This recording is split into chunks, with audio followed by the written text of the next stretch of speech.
આગની આફત માત્ર એક ક્ષણની બેદરકારીથી ભવિષ્ય અંધકારમય બની શકે છે, પરંતુ એક યોગ્ય ફાયર સેફ્ટી સર્ટિફિકેટ તમારી સુરક્ષા માટે એક મજબૂત કવચ સમાન છે.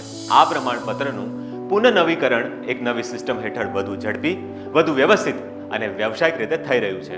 સરકાર દ્વારા માન્યતા પ્રાપ્ત ફાયર સેફ્ટી ઓફિસર હવે આ પ્રક્રિયાને વધુ અસરકારક અને સુગમ બનાવી રહ્યા છે. FSO એટલે કે ફાયર સેફ્ટી ઓફિસર એ પણ એક પ્રમાણિક અને કુશળ વ્યવસાયિક છે, જેમ કે વકીલ, ચાર્ટર્ડ એકાઉન્ટન્ટ અથવા ઇજનેર જેટલા નિષ્ણાત. હવે ફાયર સેફ્ટી સર્ટિફિકેટનું રિન્યુઅલ તાલીમબદ્ધ પ્રોફેશનલ્સ દ્વારા થતું હોવાથી પ્રક્રિયા વધુ ઝડપી, સરળ અને વિશ્વસનીય બની ગઈ છે.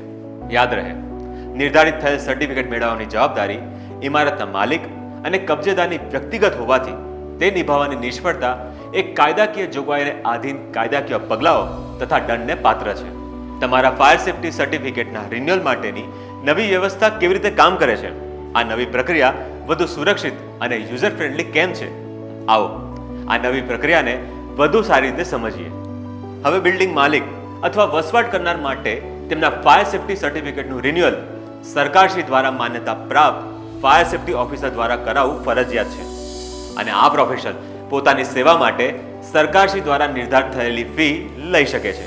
આ નવી વ્યવસ્થા લાવવાનો મુખ્ય હેતુ એ છે કે બિલ્ડિંગ ઓનર્સને વધુ ઝડપી અને સારી સેવાની પસંદગી વ્યવસ્થિત રીતે મળે અને સ્ટેટ ફાયર પ્રિવેન્શન ઓફિસર્સ તેમના મુખ્ય કાર્ય ફાયર પ્રિવેન્શન અને સેફ્ટી એન્ફોર્સમેન્ટ પર વધુ ધ્યાન આપી શકે. સૌપ્રથમ તમારે તમારા FSCOP પોર્ટલમાં લોગિન કરવું પડશે. ત્યારબાદ અગાઉના વિભાગમાં ઉલ્લેખિત પગલાઓને અનુસરી અહીં દર્શાવેલ fire safety certificate renewal icon પર ક્લિક કરવાનું રહેશે. ફાયર સેફ્ટી સર્ટિફિકેટનું રિન્યુઅલ ફક્ત તે જ બિલ્ડિંગ માટે શક્ય છે જે માટે અગાઉ ફિઝિકલી અથવા ઓનલાઈન પોર્ટલ દ્વારા પ્રમાણપત્ર જારી કરવામાં આવ્યું હોય. સિસ્ટમમાં અગાઉ ઇસ્યુ થયેલા તમામ ફાયર સેફ્ટી સર્ટિફિકેટની વિગતો પહેલેથી જ સંચાલિત છે. એપ્લિકેશન પ્રોસેસ શરૂ કરવા માટે સૌપ્રથમ જે ફાયર સેફ્ટી સર્ટિફિકેટનું રિન્યુઅલ કરાવવું છે તે શોધવું જરૂરી છે.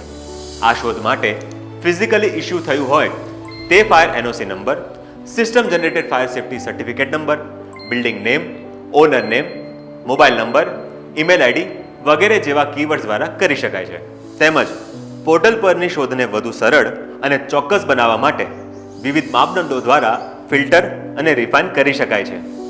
ડ્રોપડાઉન મેન્યુ દ્વારા તમારા બિલ્ડિંગ, પ્રોજેક્ટ, સ્કીમનો એરિયા પસંદ કરી શકાય અને વધુ ચોકસાઈ માટે અર્બન લોકલ બોડી, વોર્ડ અથવા તાલુકા વગેરેના આધારે પણ પસંદગી કરી શકાય.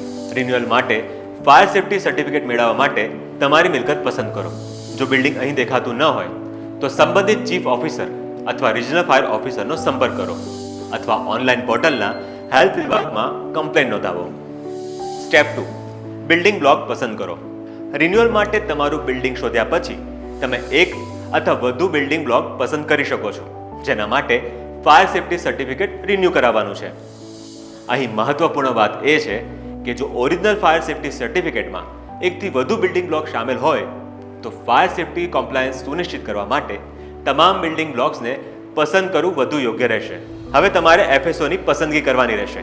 જેમ કે અગાઉ ઉલ્લેખ કર્યો હતું કે ફાયર સેફ્ટી સર્ટિફિકેટનું રિન્યુઅલ એક ટ્રેન્ડ પ્રોફેશનલ દ્વારા કરવામાં આવે છે જેને રાજ્ય સરકાર દ્વારા ટ્રેનિંગ આપીને માન્યતા આપવામાં આવે છે.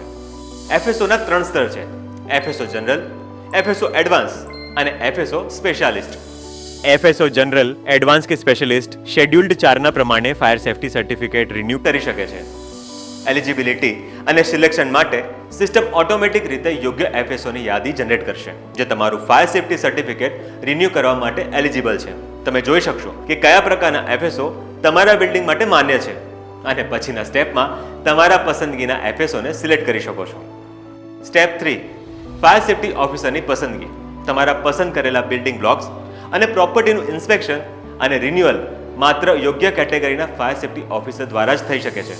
અહીં મહત્વની વાત એ છે કે જો એકથી વધુ બિલ્ડિંગ બ્લોક્સ માટે ફાયર સેફ્ટી સર્ટિફિકેટનું રિન્યુઅલ કરી રહ્યા હો તો એમાંથી સૌથી ઊંચી કેટેગરીના FSOને જ નિયુક્ત કરી શકાય.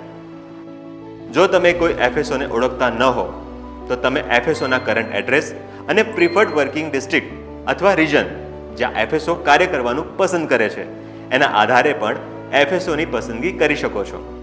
પોર્ટલના આ વિભાગમાં તમે તમારા પસંદ કરેલા બિલ્ડિંગ કેટેગરી માટે ઓનલી એલિજિબલ એફએસઓની લિસ્ટ જોઈ શકો છો.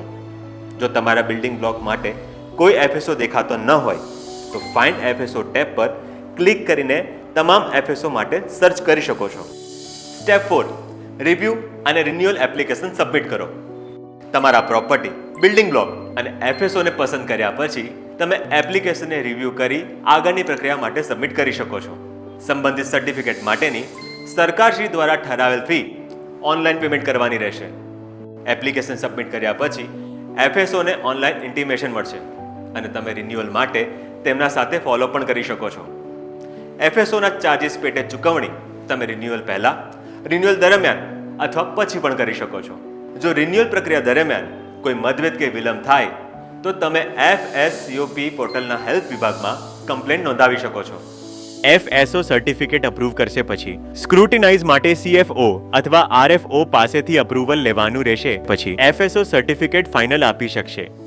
Fire safety certificate times renew કરીને તમે તમારી અને તમારા બિલ્ડિંગ કે સોસાયટીમાં રહેતા તમામ રહીશોના પરિવારને એક મોટા અકસ્માતથી બચાવવા માટે સલામતીનું પગલું ભરી શકો છો અને એક જવાબદાર નાગરિકની ફરજ નિભાવી શકો છો. યાદ રહે કે કાયદાથી નિર્ધારિત થયેલ સર્ટિફિકેટ મેળવવાની જવાબદારી ઇમારતના માલિક અને કબજેદારની વ્યક્તિગત હોય ને પૂર્ણ ન કરવામાં આવે તો કાયદાની જોગવાઈઓને આધીન કાયદાકીય પગલાઓ તથા દંડને પાત્ર રહેશે. સલામતી અને સાવચેતી આપણા સૌની જવાબદારી છે.